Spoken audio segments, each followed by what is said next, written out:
ರಸ್ತೆ ಹದಗೆಟ್ಟಿದ್ದಕ್ಕೆ ಆಕ್ರೋಶಗೊಂಡಂತಹ ಗ್ರಾಮಸ್ಥರು ವಿನೂತನ ರೀತಿಯ ಪ್ರತಿಭಟನೆ ಮಾಡಿದ್ದಾರೆ. ಹುಬ್ಬಳ್ಳಿಯ ಬೈರಿದೇವರಕೊಪ್ಪ ರಸ್ತೆ ಮೇಲೆ ಹೊರಳಾಡಿ ಜನಪ್ರತಿನಿಧಿಗಳ ವಿರುದ್ಧ ಆಕ್ರೋಶವನ್ನ ವ್ಯಕ್ತಪಡಿಸಿದ್ದಾರೆ.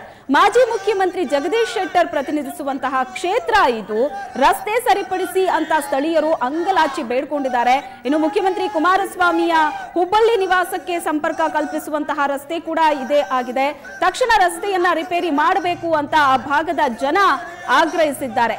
ಒಂದ್ ರೀತಿ ವಿಭಿನ್ನವಾದಂತಹ ಹೋರಾಟವನ್ನ ಮಾಡ್ತಾ ಇದ್ದಾರೆ. ಆ ಭಾಗದ ಜನ ಕೆಸರಲ್ಲಿ ಬಿದ್ದು ಹೊರಳಾಡಿ ಜನಪ್ರತಿನಿಧಿಗಳ ಗಮನವನ್ನ ಸೆಳೀತಾ ಇದ್ದಾರೆ. ಇಷ್ಟರ ಮಟ್ಟಿಗೆ ರಸ್ತೆ ಹದಗೆಟ್ಟಿದೆ, ಈ ರಸ್ತೆಯ ಬಗ್ಗೆ ಗಮನ ಕೊಡಿ, ಸರಿಪಡಿಸಿ ಅಂತ ಸ್ಥಳೀಯರು ಅಂಗಲಾಚ್ತಾ ಇದ್ದಾರೆ.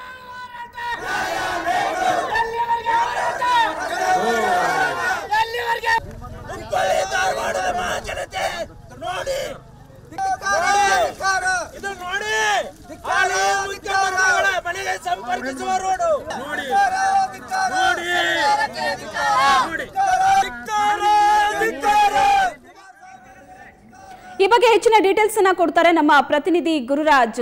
ಇದೊಂದು ರೀತಿ ವಿಭಿನ್ನವಾದಂತಹ ಹೋರಾಟವನ್ನ ಮಾಡ್ತಾ ಇದ್ದಾರೆ ಅಲ್ಲಿನ ಸ್ಥಳೀಯರು. ಒಂದು, ಕುಮಾರಸ್ವಾಮಿ ಅವರ ಹುಬ್ಬಳ್ಳಿ ನಿವಾಸಕ್ಕೆ ಸಂಪರ್ಕ ಕಲ್ಪಿಸುವಂತಹ ರಸ್ತೆ, ಮತ್ತೊಂದು ಜಗದೀಶ್ ಶೆಟ್ಟರ್ ಅವರು ಪ್ರತಿನಿಧಿಸುವಂತಹ ಕ್ಷೇತ್ರ. ಆದ್ರೂ ಕೂಡ ರಸ್ತೆಗಳ ಪರಿಸ್ಥಿತಿ ಹೀಗ.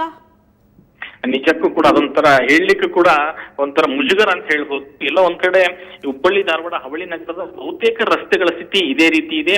ಇದರಿಂದ ಜನ ರೋಸಿ ಹೋಗಿದ್ದಾರೆ. ಏನು ಮೈಕರ್ ಕಾಲೋನಿಗೆ ಸಂಪರ್ಕ ಕಲ್ಪಿಸುವಂತ, ವಿಶೇಷವಾಗಿ ಕುಮಾರಸ್ವಾಮಿ ಅವರ ನಿವಾಸಕ್ಕೆ ಇರುವಂತಹ ಏಕೈಕ ರಸ್ತೆ ಸಂಪರ್ಕ ಕಲ್ಪಿಸಲಿಕ್ಕೆ, ಆ ಒಂದು ರಸ್ತೆಯ ದುಸ್ಥಿತಿನೇ ಈ ರೀತಿ ಆಗಿದೆ. ಅಂದ್ರೆ ಜನ ಯಾವತ್ತು ಸುಲಲಿತವಾಗಿ ಓಡಾಡ್ಲಿಕ್ಕೆ ಕೂಡ ಸಾಧ್ಯವಾಗ್ತಿಲ್ಲ ಶ್ವೇತಾ. ಏನಂತ ಹೇಳಿದ್ರೆ, ಈ ಒಂದ್ ಕಡೆ BRTS ಕಾಮಗಾರಿ ನಡೀತಾ ಇದೆ, ಮತ್ತೊಂದ್ ಕಡೆ ಉಪರಸ್ತೆಗಳು, ಒಳ ರಸ್ತೆಗಳು ಕೂಡ ಸಂಪೂರ್ಣ ಹಾಳಾಗಿದ್ದಾವೆ. ಇದರಿಂದ ಜನ ರೋಸಿ ಹೋಗಿದ್ದಾರೆ. ಮಳೆಗಾಲ ಆರಂಭ ಆಗಿರೋದ್ರಿಂದ ರಸ್ತೆಯೆಲ್ಲ ನೀರು ನಿಂತು ತಗ್ಗುಗುಂಡಿಗಳ ಮಧ್ಯೆ ಜೀವ ಕೈಯಲ್ಲಿ ಹಿಡಿದು ಓಡಾಡುವಂತ ಒಂದು ಪರಿಸ್ಥಿತಿ ನಿರ್ಮಾಣ ಆಗಿದೆ. ಹಾಗಾಗಿ ಜನ ರೊಚ್ಚಿಗೆದ್ದು ಇವತ್ತು ಪ್ರತಿಭಟನೆ ಮಾಡಿದ್ದಾರೆ. ಮೈ ಮೇಲೆ ಕೆಸರನ್ನ ಸುರಿದುಕೊಂಡು ಆಕ್ರೋಶವನ್ನ ವ್ಯಕ್ತಪಡಿಸಿದ್ರು.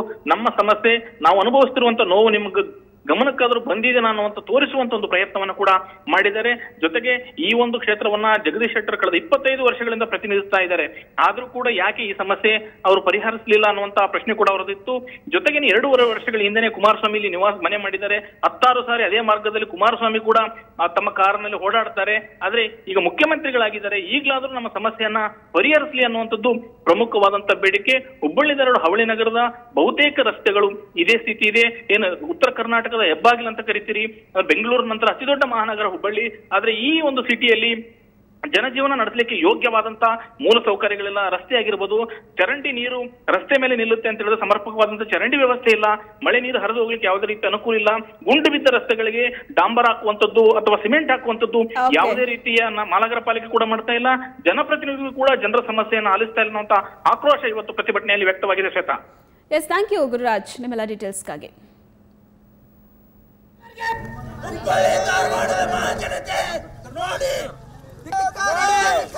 ಇದು ನೋಡಿ, ಮುಖ್ಯಮಂತ್ರಿಗಳ ಮನೆಗೆ ಸಂಪರ್ಕಿಸುವ ರೋಡು ನೋಡಿ.